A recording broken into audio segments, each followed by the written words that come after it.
So hello, everyone. As Kyler mentioned, my name is Theresa, and I'm going to be your facilitator for why organizational change is key to digital transformation success. So I prefer to have more of an interactive presentation, if that's possible. So I'll be asking questions. If you could just put some of your answers into the sidebar, just so I can understand if we're on the same page, that would be very helpful. So I'm going to cover for today. I'm going to give you a brief introduction to who I am and what I do and why I do it. We're going to cover digital transformation. What does it really mean? A lot of times people throw out terms and there's a common understanding of what it means, but what does it really mean? Why is organization change important? That's something else we're going to investigate. What are some of the common pitfalls that organizations experience when we're going through a digital transformation and we're not really looking at the whole picture? What is an OCM framework? What are some of the key roles that are important into a digital transformation? Is a digital transformation the end goal? And then we're going to leave some time for questions and answers. So 2 thumbs up, everybody. We're good. So again, hello, I'm Theresa. I am a manager at Third Stage Consulting. I have about 15 years experience across multiple industries, which I love, by the way. I was in healthcare, manufacturing, logistics, IT, just to name a few. And I am a Lean Six Sigma Black Belt, as well as a ProSci change management practitioner. Say that 25 times, right? So along my way, my journeys, I have been asked and have a lot of conversations around what I do, why I do, and how I do it. One of the common questions that I get is, what am I most proud of, or how did I get here? I will say that throughout my journey, I started out with a very structured framework with Lean or Lean Six Sigma, very nuts and bolts. You know, you have to do it these way, follow these process steps. Early in my career, I found out very, very quickly that if you have a process, unless it is 99.9% automated, you have people within that process. So you have to understand the people perspective or the person perspective within the changes that you are engaging in or suggesting. Because if you don't get that buy-in, and if you don't get the information that you need from the teams, yes, you can implement, but how successful is that implementation really going to be? So I think what I am most proud of in the work that I've been doing is the fact that I can help people and I understand their perspective in terms of what the change is, what does it mean to them, and then honestly give the client a great project with great results. So digital transformation. And I also want to say that if I talk a little fast, just let me know. Sometimes I get really passionate about this stuff. So it's helpful to get a signal to make sure that I'm on task. When you talk about digital transformation with a coworker or with what are some of the terms that come to mind? Like how does digital transformation translate during that conversation to you? What is it? What are some of the words that come up with that? Okay. Well, I apologize. It's not working. I have a fly in there. Jargon. Jargon, that's a good one. Yeah, Kyler, I had an animation in there. It doesn't seem to be working. Yeah, maybe like buzzword. I'll just answer because I like to be interactive, right? Okay. How about buzzword or intangible? Yes. So some of the words that I came up with are strategy, right? Digital transformation is strategy. Some of the other words that I've had is that it is to provide innovation, or it is to help with customer satisfaction. So some of these things that we're talking about digital transformation are around this system itself.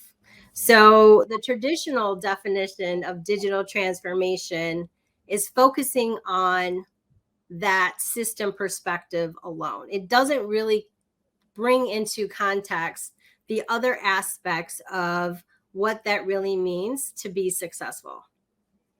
Yes, using your IT to transform your business. Yes, absolutely. So again, understanding what digital transformation is from what is traditionally to what it needs to be is what we're going to be focusing on today. And trust me, folks, the graphics were cool. I apologize. I should have tried it sooner. So I can actually send this PowerPoint out when we're done. There we go. Here you go. Efficiency and convenience for customers. Innovation. Strategic, right? What is a strategic plan, or this is part of the strategic plan or strategic direction?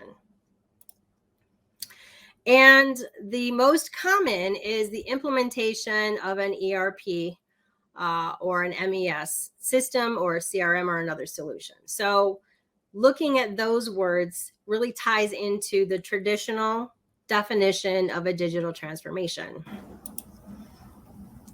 which is the adoption of technology provided by a company. And this is courtesy of the internet, so can't really put some air quotes around it. But the common goal for it is to improve efficiency, value, and or innovation. But can we solely rely on that to successfully get there? That's a question. I would say no. I would say we have to look at some other things. It's not just a system perspective. So within the framework of a digital transformation, we have to look at the digital workplace. So when we look at the digital workplace, the few things that come to mind, there's two main. The first is, can anybody guess it? Technology. So yes, the digital workplace surrounds technology, but what does it also speak to? It speaks to the leadership. What is the direction? What is the strategy? What are the goals? What are the targets that we need to get to for our digital workplace and technology? But there are also other things that we need to take into consideration. One of my favorite is culture.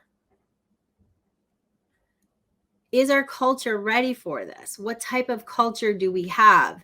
Do we have an inclusive culture? Do we have a culture that, says we support ideas and feedback, but it really doesn't? So we need to identify where we're at in that space when we start planning for a digital transformation. What are the business practices? As well as what are the process flows? What are the work streams that we're going to be working within? Do they support a digital transformation? How much information are we going to be able to pull out of this if we don't have the culture that gives us the information? So all of these areas are interconnected, and we really need to understand what they're telling us in order for us to put a great plan together.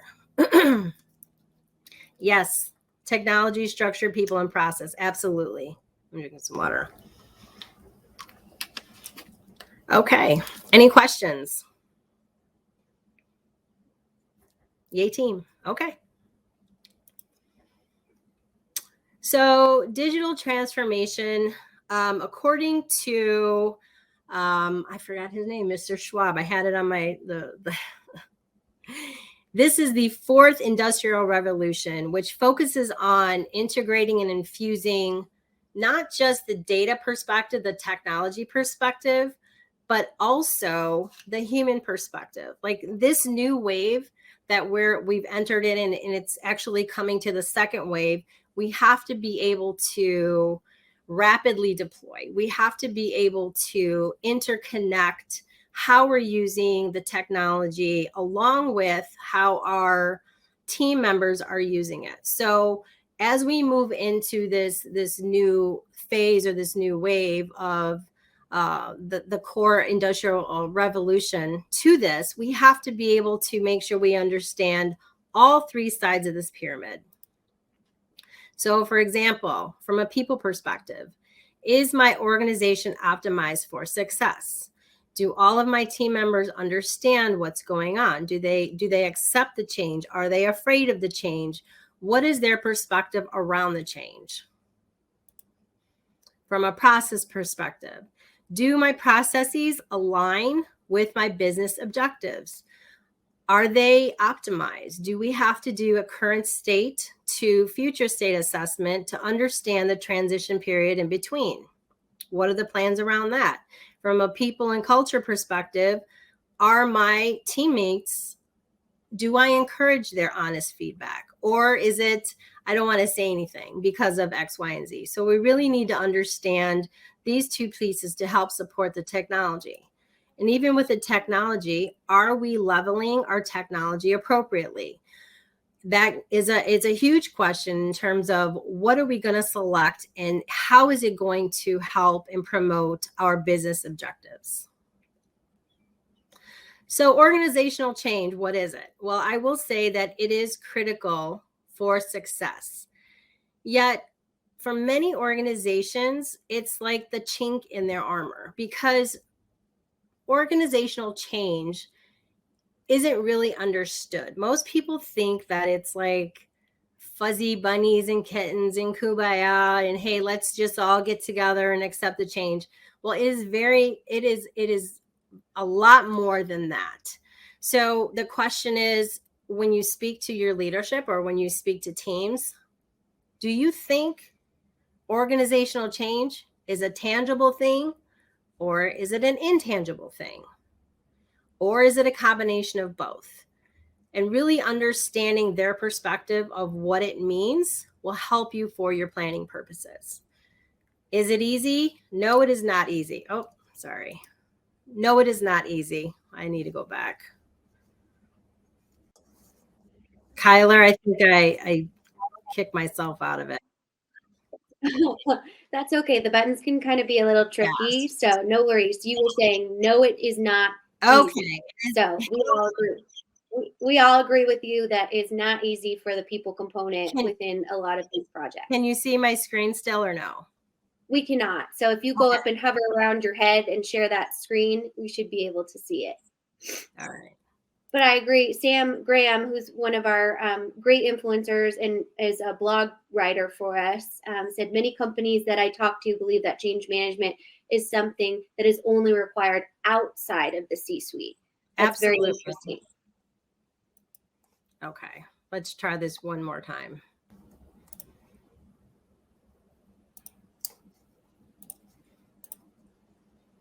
Can you see my screen now? We can. Awesome. Okay. So is it easy?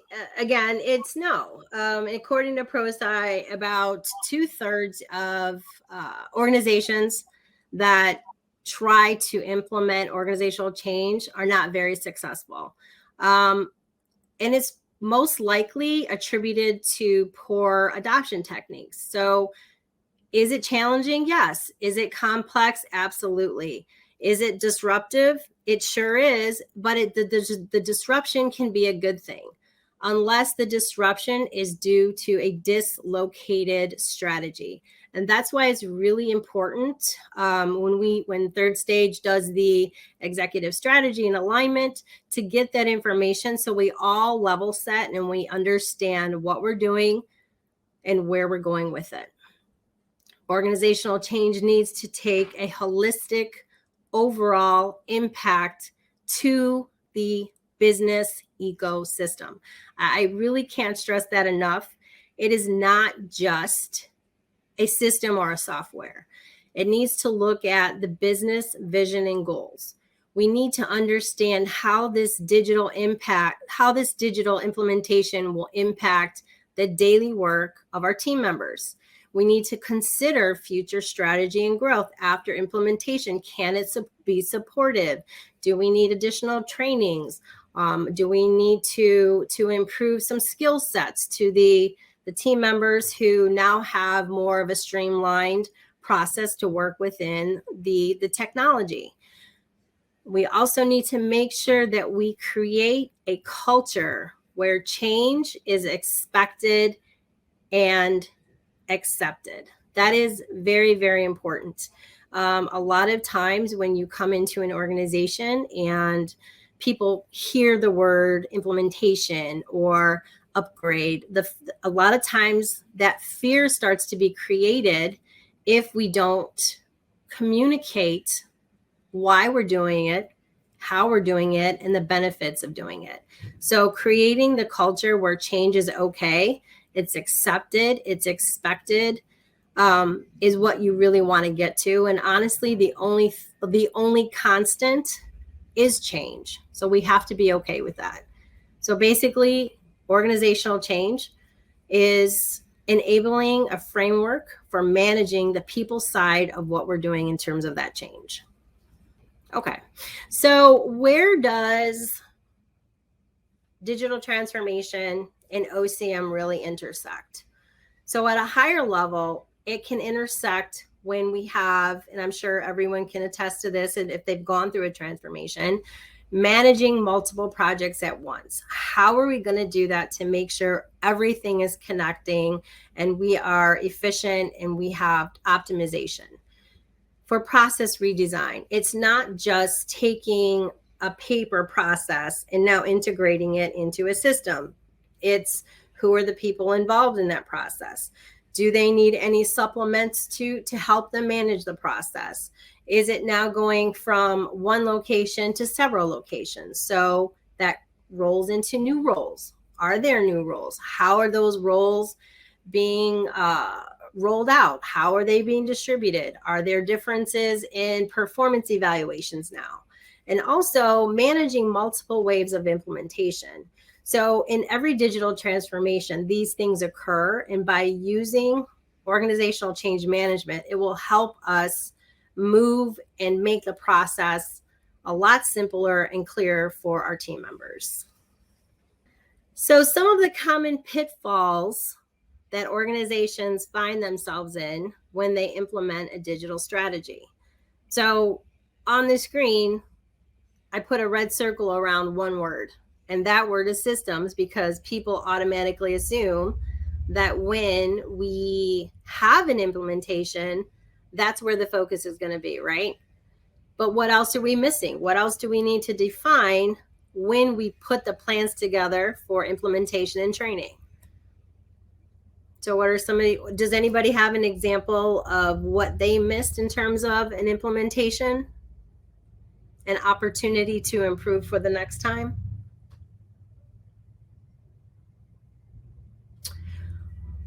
Well, one thing that I can say is that, and this comes from ProSci, it's the change impact list. It's 10, but these are the things that you need to consider when you absolutely timescale. Thank you.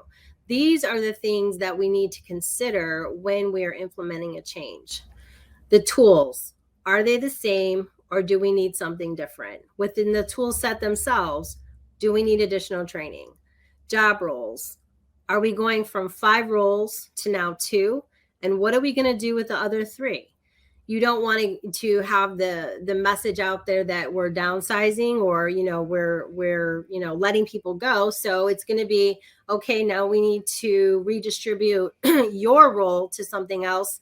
And does that role need additional training? Critical behaviors, do they exist now? Is there something we need to help identify and train? Attitudes, mindsets, and beliefs, very, very important. Again, having a culture that is okay with change, it's expected, it's all right to ask questions, to give the feedback that they need, to make sure that these decisions are made using the best, most accurate information. That is very, very important. Reporting structure. So again, if I have 5 roles and now I'm down to 2 roles, how does that reporting structure work? The expectations, are there performance evaluation criteria that's now changed? People, again, I've said this before, people don't come to work to do a bad job. They want to be part of a solution. But in order for that to happen, they have to understand their role. Yes, I understand that this is changing, but what does that mean for me? What does that mean for my level of influence? And how can I help now? How can I bring some information to the table that might help something or someone down the line? Compensation, I don't know if that'll change, but that's something that people are, want to know too.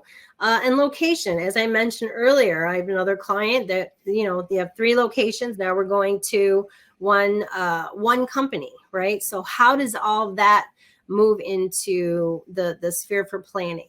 You have 3 different cultures. Now we're trying to create one culture. So how does all that work within the change? And then the processes themselves, of course, understanding where your current state is, walking the teams through how each of the stakeholders are interacting with each other, and then identifying the pains, identifying the issues, identifying the requirements. So all of that information can help to transition into the future state for success. And I know one thing on here that isn't really here, but it's important to understand the targets and the goals and the KPIs. That to me, data speaks. So that will tell us and gauge on how we're moving through the change. But that information is built from this information. So again, understanding, level setting, making sure that we have a good grasp of our business ecosystem. Got to say that again. It's a bigger thing. It's not just a system. Is very, very important. Yes, absolutely. I see the comments and I agree. How do you build trust amongst the team so that that will bring up issues? Well, that's a great question. I actually have that happen to me quite often. And the root cause that, in my experience, is that people don't take enough time to really understand the people in the process that are being impacted. Again, I've said it 10,000 times. People don't come to work to do a bad job. They want to be part of the solution. So getting feedback, having integrity in your follow-up, making sure that you're communicating every step of the way is very, very important. You don't want people to be in the midst of a change and not know what's going on, not understanding the end goal, not understanding how this is going to impact them, because that really just creates that fear, right? And then that fear creates resistance. Personally, I'd rather get ahead of it and ask the questions up front, as opposed to seeing the disruptors or disruptions and the resistance building, and then us going in to understand why. And again, a lot of times it stems from the fear of, right? The fear of the unknown, the fear of not understanding the change, the fear of possibly losing my job, the fear of, do I have to learn a new skill? Am I ready to learn a new skill? So all of that has definitely been some of the root causes that I've experienced within a change resistance activity that we've been able to address at third stage. So everyone can see my slides? Kyler, can you see my slides? Yep, we can see them, Theresa. I think we were having one audience member that was just having some issues. Again, Crowdcast has been a little rude to us, I would say. Right now. I'm totally joking, but we can see your slides. But while I have you, I'll just pull up another question, if you don't mind, since we're kind of halfway through. Sure.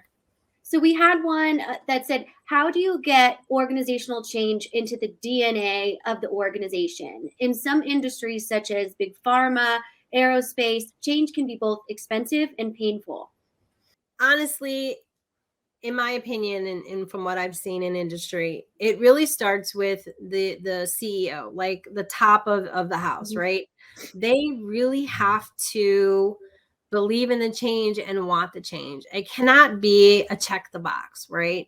It has to be understood as this is what we're doing, and this is why we're doing it. You have to model the behavior and the change. I'll tell you two really quick stories. One from my days within the plant floor, and one within a client that we had a while ago. But we had a plant manager who came to our plant, and our plant was one of the worst for cleanliness and shop floor, making sure things were taken care of and putting everything in the right place. He came with a lean perspective, a lean background, and he wanted us to do like a lot of waste identification, shadow boxing, you put something in its place that's supposed to be there, etc.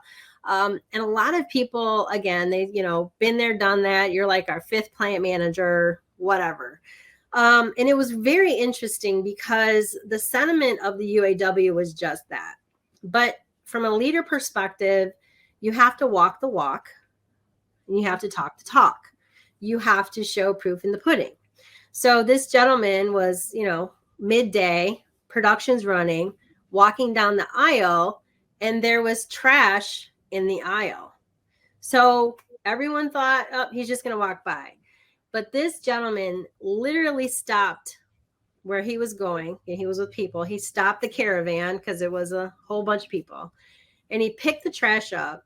He walked over to the trash bin and he threw it away.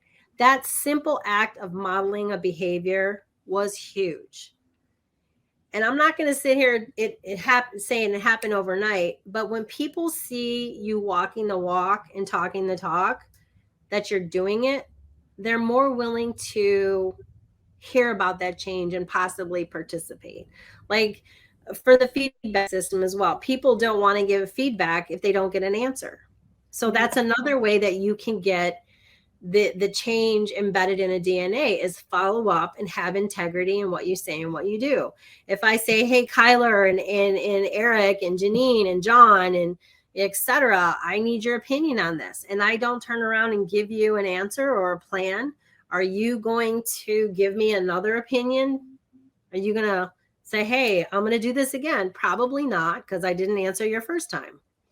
So again, it's modeling the behavior. It's support from the top. It's making sure we have integrity in what we say and what we do. And even if someone doesn't use my idea, it would be very helpful to me to understand why and possibly move for another suggestion. Excellent. Thank you, Theresa. Yay, team. So again, some common pitfalls are listed here, and we just want to make sure that when we're engaging in change activity, we take those into perspective and seeing how that's gonna impact what we're doing. So organizational change is an actual methodology. It is a framework. It is a nuts and bolts type thing. Organizational change is not kumbaya. It is not fuzzy bunnies and rainbows down the road. It is very intentional. And there are several steps that you need to follow. You need to look at your change strategy and plan. You need to make sure that your sponsors and your executives are in alignment. So at third stage, we have a whole session around that, making sure that everyone is on the same page. We're all understanding what this looks like. We're all understanding the direction that they want to go. We look for baseline information, creating our baseline KPIs, making sure that we can track them so we can show value realizations at the end. No company is going to want to invest in an initiative if they don't see a payback, right? So this is where we start setting up what does that look like. The next step is stakeholder management, engagement, and communication. Who are the stakeholders involved? Do they understand? What is their level of influence? Do we have the right people? We do a change readiness assessment. Very, very important. All of this information is very baseline oriented, so we know where we're starting, so we can build that plan to where we want to go. Communication planning, again, very important. Every level of the organization has a different level of influence. You cannot go with the same communication to every level. It doesn't work. just had this conversation earlier today. Am I giving you the information to cascade, or am I giving you the information to receive internally to understand how this information or how this impacts you at your level of influence? Then we have to start building our change agent network. Again, very important. When I talk with some of my colleagues or some of my Lean Six Sigma friends or OCM friends, the question that we ask is, how do you move a mountain? How do you move a mountain? You move a mountain with a team. You got to get people working together to make it happen. If you try to do it piece by piece, it's going to take you forever. But if you engage your team, if you have this change agent network that's moving together, you will have a successful implementation.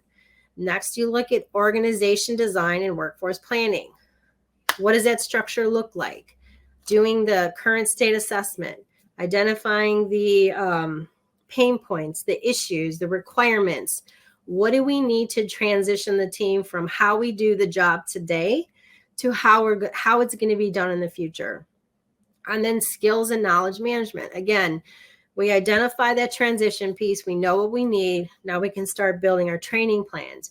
We can start developing delivery plans. We can look at post go live support, which is very, very important for us to roll into sustainability. Sustainability is going to help us keep our fingers on the pulse of not just the process, but the culture, and also developing that knowledge transfer.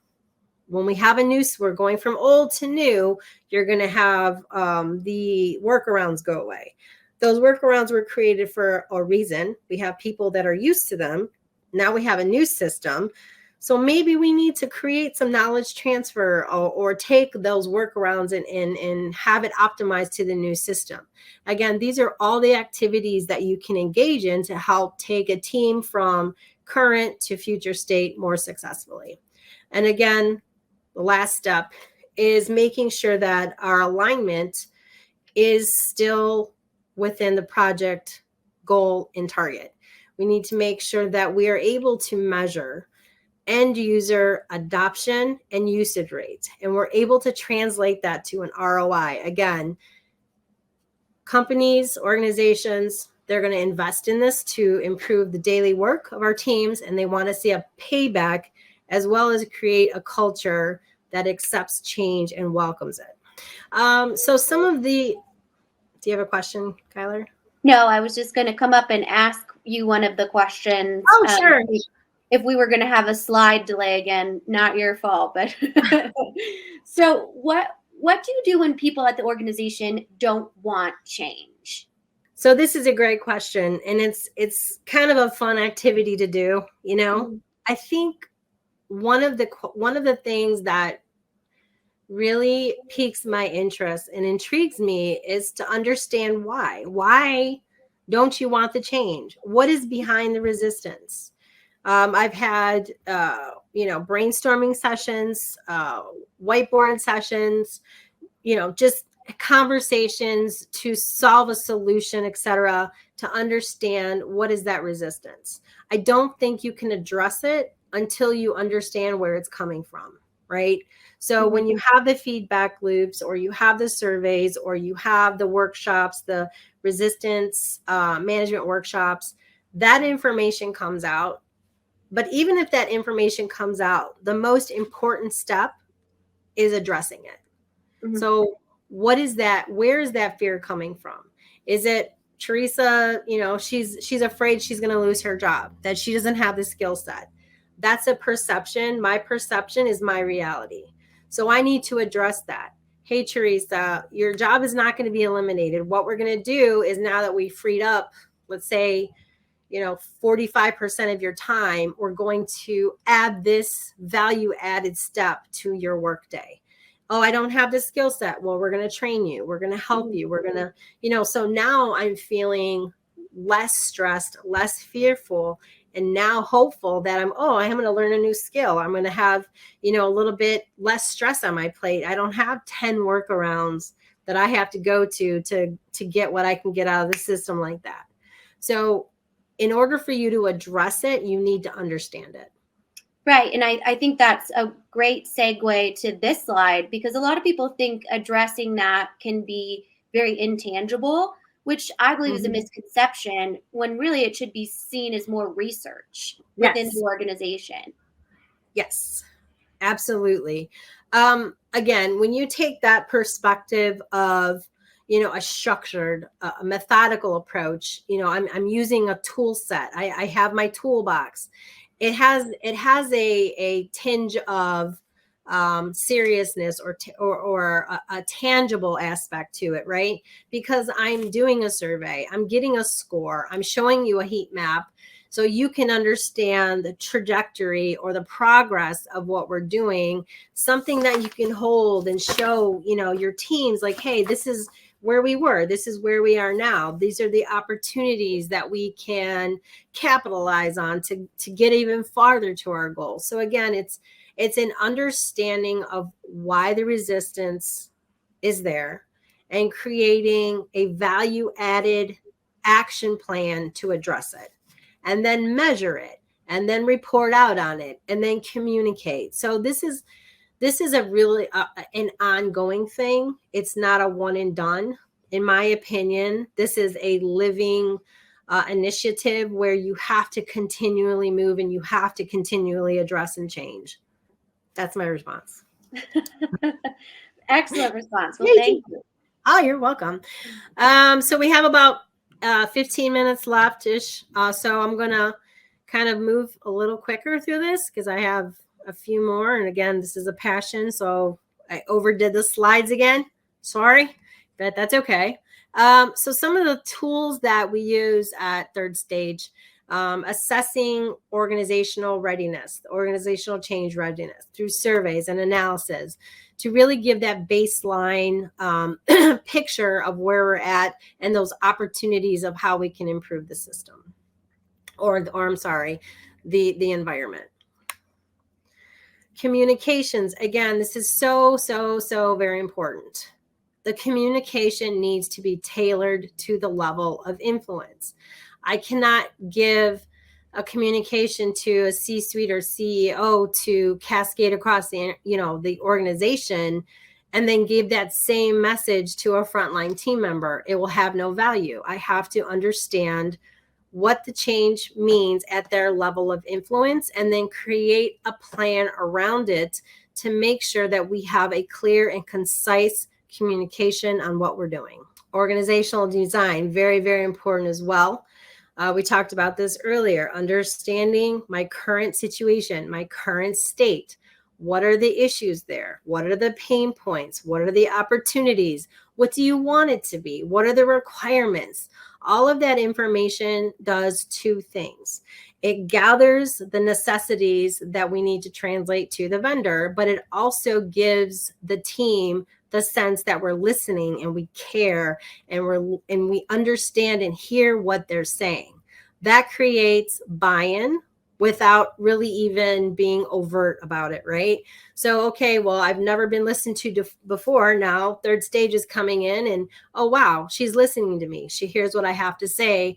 She's gathering this information and we're working with the vendor to solution it out. We're going to reconcile my pain and my issue into the new system. Well, wow, let me try the system. So that's how you kind of move things along and how you generate and create the buy-in. Benefits realization, again, very, very important. At the beginning of the presentation, we talked about executive alignment, level setting, creating that baseline.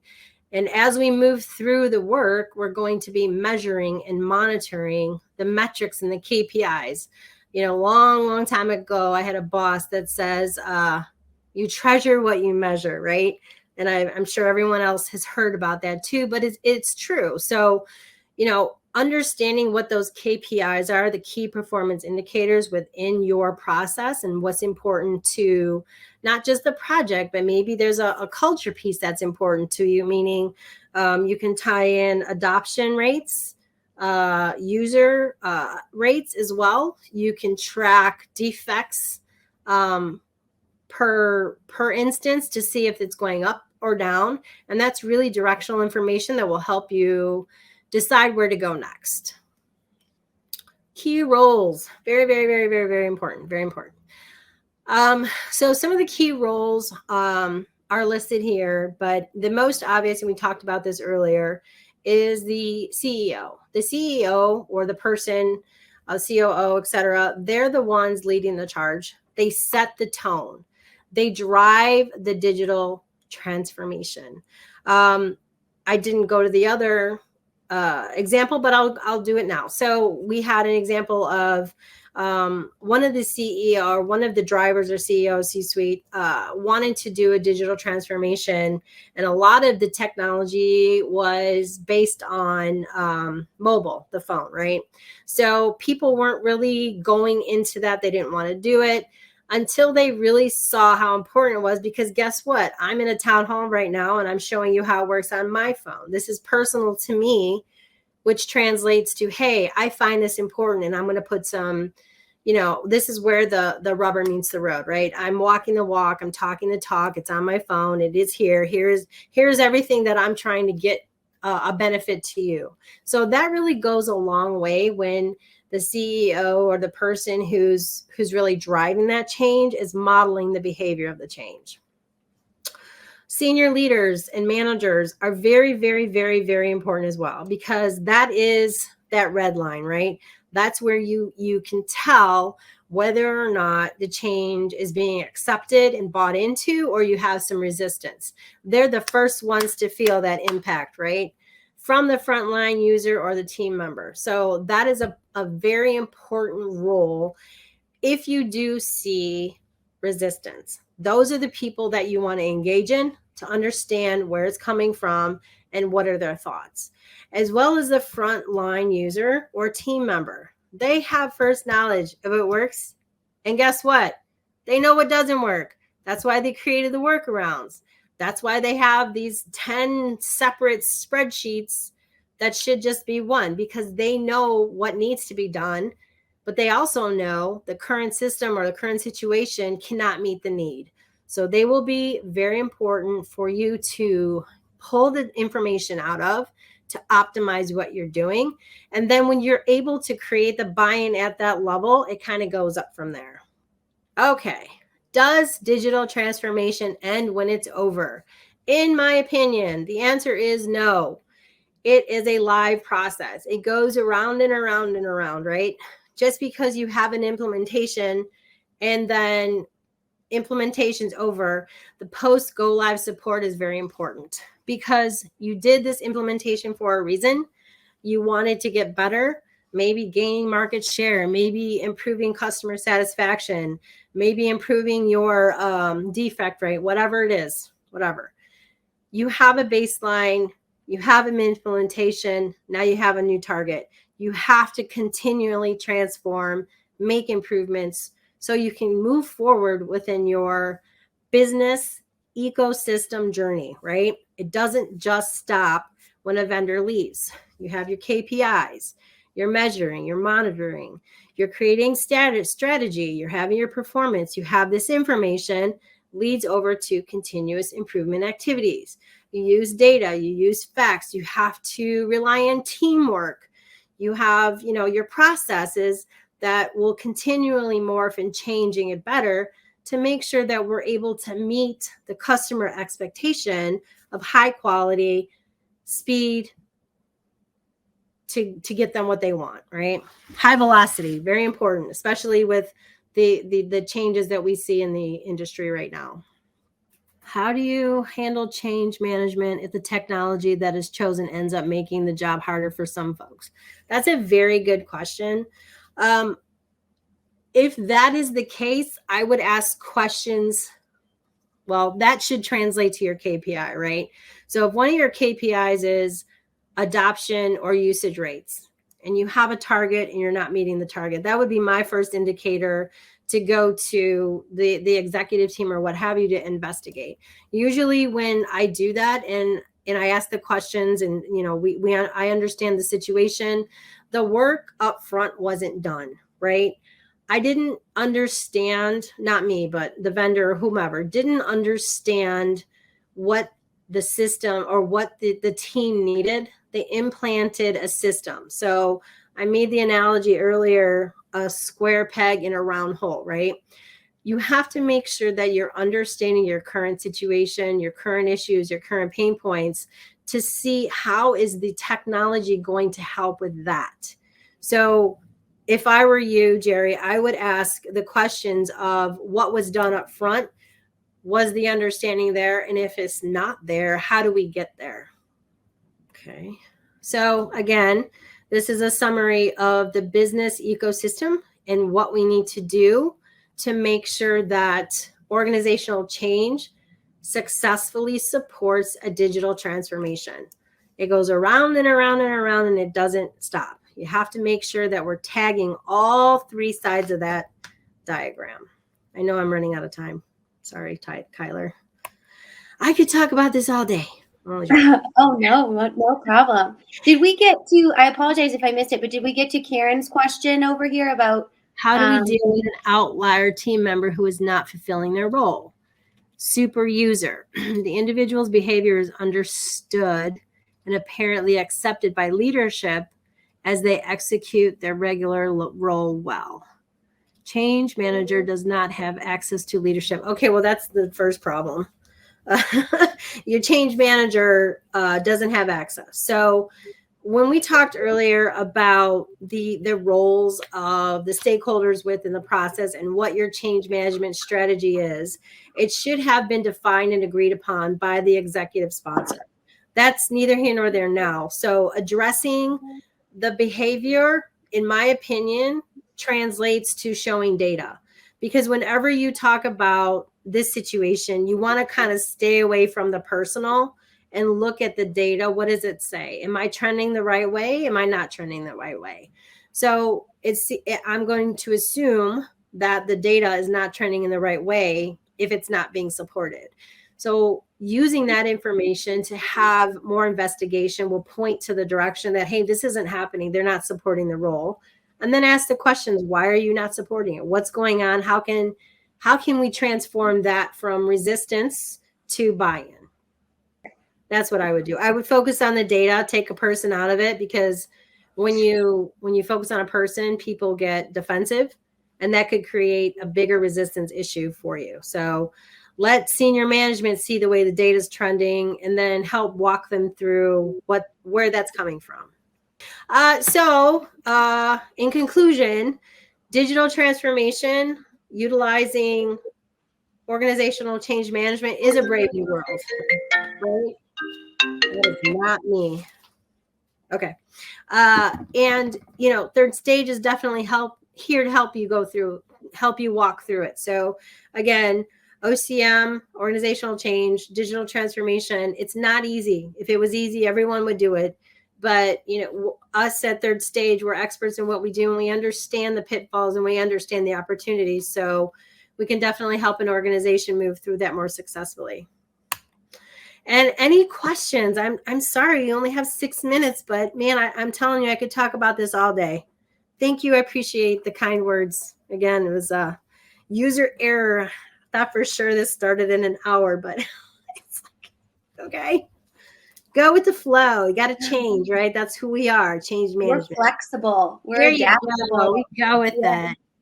Yeah, absolutely. I wonder if you could just talk for a quick minute, Theresa, about company culture and how that fits within organizational change management. We had some questions regarding that this morning during Eric's keynote. So I wonder if you could kind of just give us a brief overview of how really culture kind of sets the stage for organizational change.